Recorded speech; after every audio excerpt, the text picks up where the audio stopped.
A blessed Wednesday to us.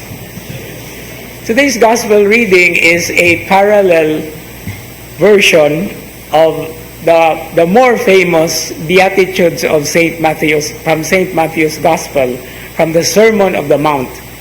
Today's gospel reading has the setting of the Sermon on the Plain. But instead of having 8 or 10 or sometimes 11 Beatitudes as in the Gospel of St. Luke, here in Matthew, in the Gospel of Luke, there are 4 blessed or Beatitudes and 4 woes, or what we call curses, blessing and curse. Now, it is in this context that St. Luke is considered to be like following the original. But what is the immediate picture that we have here are the 2 ways that men and women, that all of us have to choose from. The way of blessedness, or the way of goodness, and the way of the accursed, or the way of evil. And this is always a fundamental option.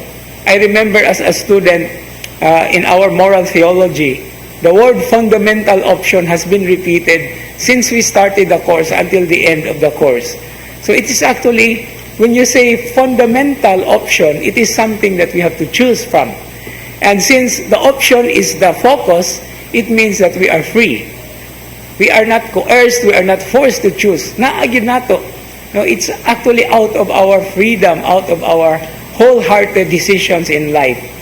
But then what is so interesting about the Beatitudes and the woes that St. Luke is presenting in his gospel today, always has something to do with, I love the word woe. Because whenever I think of woe, the opposite of that is wow. No? So the Beatitudes are the wows. The curses are the woes. So it's about the wows and the woes in life.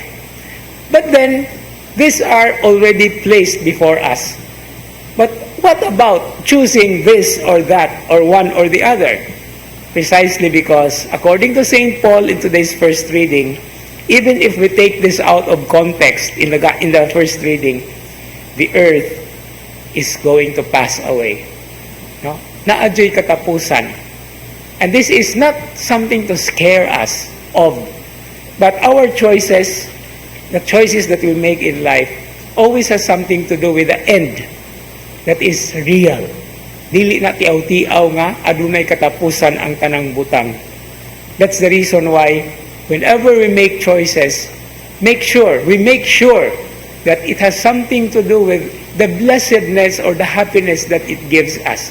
Although sometimes we say happiness is only kanang taphaw lang kaayo, but that happiness or blessedness is none other than joy. No? And I remember one priest making an acronym of joy. No? It is only when we are making the good choices that Jesus is over us, over you. No? Jesus over you.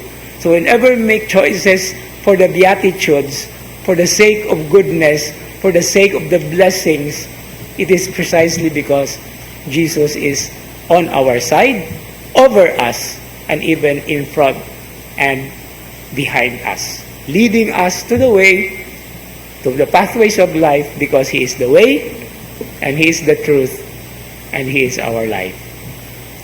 Amen.